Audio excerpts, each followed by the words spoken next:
Hello students, welcome back to history lecture.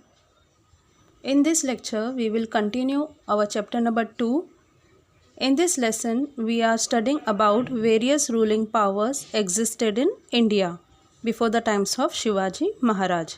We studied about various dynasties such as Pal dynasty, Gurjar Pratihar dynasty. In this lecture we will learn about the remaining dynasties. So let us continue our chapter. Now we will learn about Rajput dynasties in North India.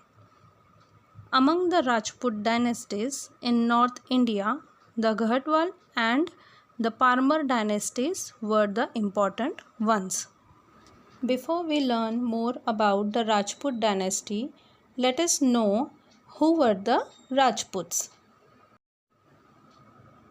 In the 7th and 8th century, a group of people emerged who called themselves Rajputs, which means sons of kings.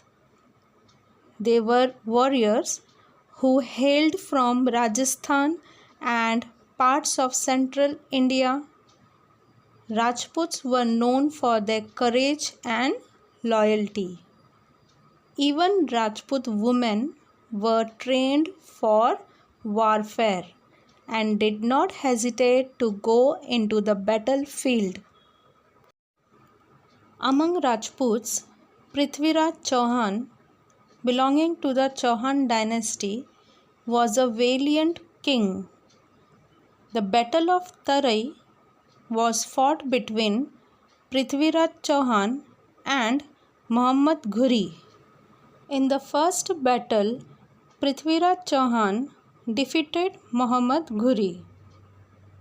But in the second war at Tarai, Muhammad Ghuri defeated Prithviraj Chauhan and took his revenge. Next, we will learn about Chola dynasty. First, we will discuss about who were the eminent rulers of Chola dynasty and where did the Cholas ruled.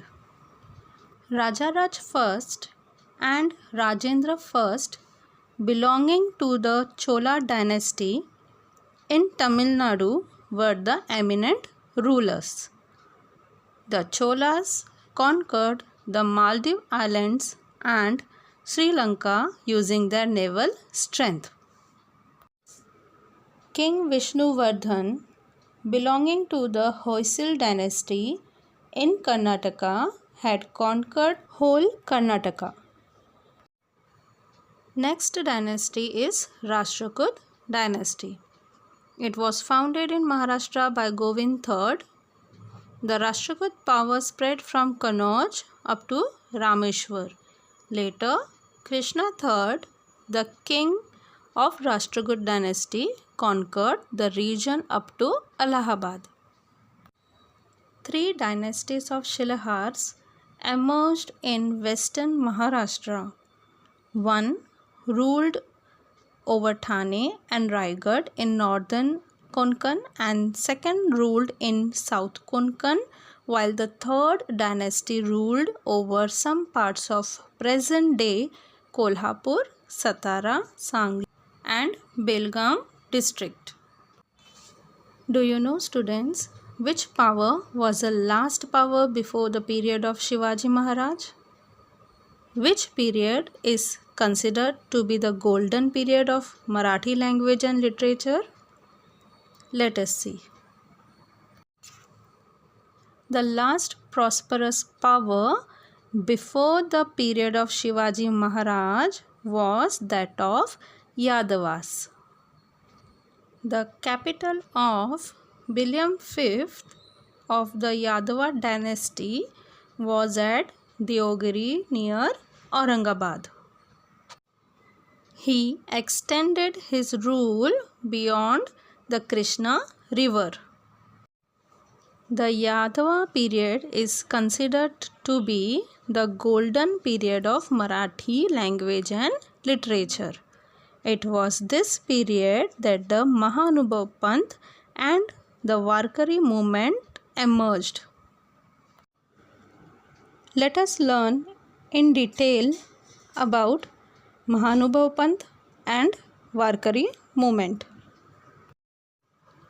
Mahanubhav Panth is a Hindu sect started by Sri Chakradhar Swami, which was based on a religious as well as social movements in India.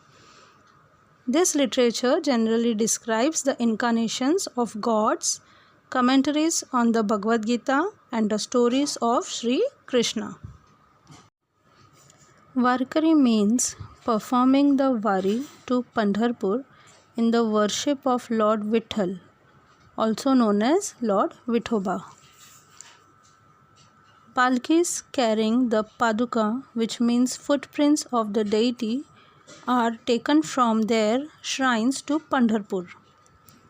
Warkari is a Marathi term which means one who performs the Wari. Students, take down an activity. Collect more information about various dynasties which existed before the times of Shivaji Maharaj, which we have studied in this lesson.